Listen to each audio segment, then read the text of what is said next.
Look, there's no question. Donald Trump and his team, Susie Wiles, wow. I mean, should she be commended for the work she did, and the whole rest of the team, Chris LaCivita, and there's a whole host of people that, made this possible that were around Donald Trump. No doubt that his team pulled off a successful campaign, obviously. Biggest political comeback, I believe, in American history. Richard Nixon's was big in 1968. This is bigger. A decisive victory in the Electoral College. Now all the states have been weighed in, 312 to 226, and winning the popular vote by several points as well. Holding on to the House. We were told that the Democrats would win the House. Not going to happen. Republicans have about 223. We'll see how some of those races shake out, but they're well ahead and well on their way. Right now, President Trump has the daunting task of choosing his cabinet. The good news is he had his transition team in place for the last several months. People like Tulsi Gabbard and RFK Jr. and Elon Musk are all part of that transition team already. So he'll be set to go with his legislation ready to go. He'll hit the ground running, as they say, January the 20th. Joining me now, Rav, national correspondent, the guy who's been on the road a lot. We were just talking about it. In fact, Brian Glenn. Brian, good to see you. Good to see you, Steve. It's nice to rest a little bit, but the hard work. This is only this is an intermission, I think, is a good way to put it, because there's so much to come. Yeah, there's so much to come. Look, I've been watching RFK. He's already talking about some of the things he's going to do. He's got all these breakfast cereals and so forth on a social media video I just watched. He said this has got this and this has got this. We can't feed our children this.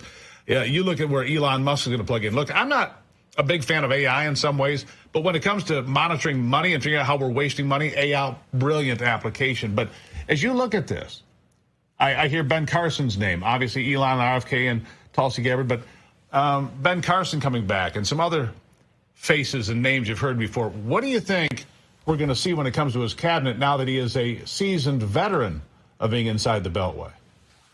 Yeah, good point. I'd like to see President Trump bring back a lot of people that are trusted, that's been with him from day one.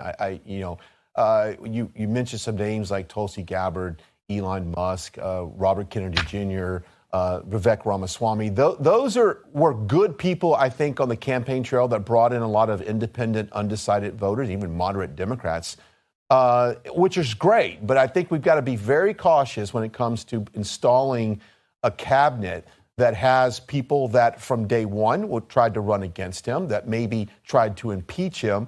Tulsi Gabbard, the Russia, she voted to impeach Trump.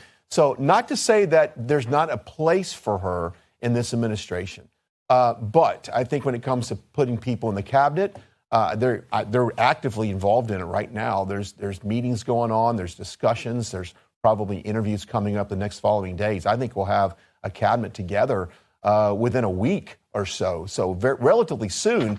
It wasn't soon after the election, Steve, that we already were in the process of putting people in place. Yeah, you look at this. Look, Trump was a Democrat. Tulsi Gabbard was a Democrat. RFK, Elon Musk. You look at all these people. They're people that said, you know what? We don't believe in what they're doing over there. We believe in what Donald Trump is doing. So I'm going to give some grace on this one to Tulsi, to at least to start with.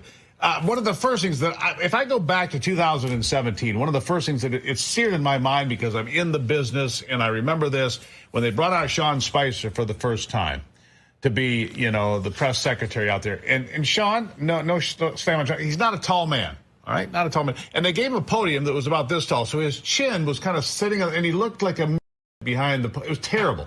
And he was talking about crowd size and this, that.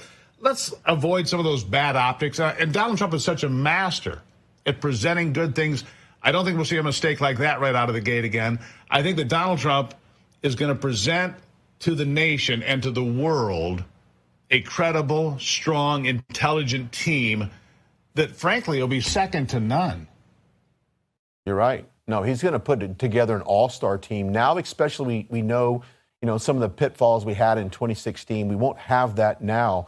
I do anticipate on day one executive orders in regards to baby drill, and also to the border, immigration. I think we're going to see some huge moves within the first couple of days. But to your point, this will be a very different administration. This will be an effective administration very early. It will not be a Paul Ryan where we're going to go 2 years without anything happening. I anticipate Congress really steamrolling some things through and having progress. And I know right before we came on, you talked about the majority in the House. Obviously, I think we're going to hold the House. I think we'll have a relatively comfortable margin on that. But this is going to be a fun administration to cover, Steve. We're going to win, and we're going to be doing it in a fashion where we not only control the House, the Senate, the presidency, the popular vote, Steve. I think that's huge because now we know that more Americans are supporting President Trump this time than perhaps did in 2016. So I'm definitely looking forward to covering all. Yeah, there's no question. A mandate. Yep. And I looked to Mike Johnson. We don't know who the Senate Majority Leader is going to be. We know it's not going to be Mitch McConnell. All right, we know that. Right. He's going to step out of the way and he's going to retire or he's going to resign at some point. Luckily, we have 52 senators now, probably 53, because I think Pennsylvania goes our way, and I think you have that. And look, Carrie Lake's not out yet either. Apparently, she's still got some hope of pulling in enough votes in that last 40%. We'll keep an eye on that one. But the fact of the matter is, Mike Johnson, in the last few weeks of this campaign, you heard President Trump call him out by name several times and praise him.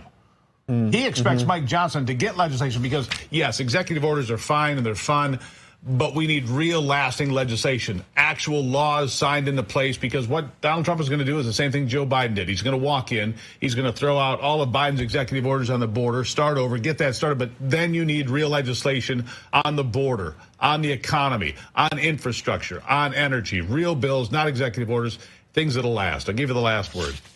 Yeah, I agree. And right now, let's just say Mike Johnson does hold that for the election for Speaker of the House. I can guarantee you one thing. He won't be able to run under the Protect Me, Please, Donald Trump umbrella if he doesn't do what we need him to do. The people, the constituents, Congress. There's some people in Congress, Steve, they're going to make sure that President Trump's agenda goes forward. If not, vacate the chair is not out of the question. Yeah. Look, they'll take the gavel. They'll give it to somebody who'll get the job done. Brian Glenn, I believe, they've done it before with a less concerned of a majority group of. That's right. Exactly. Brian Glenn, thank you. I mean, I'll see you again on the road as you continue on, sir. Thank you. Thank you.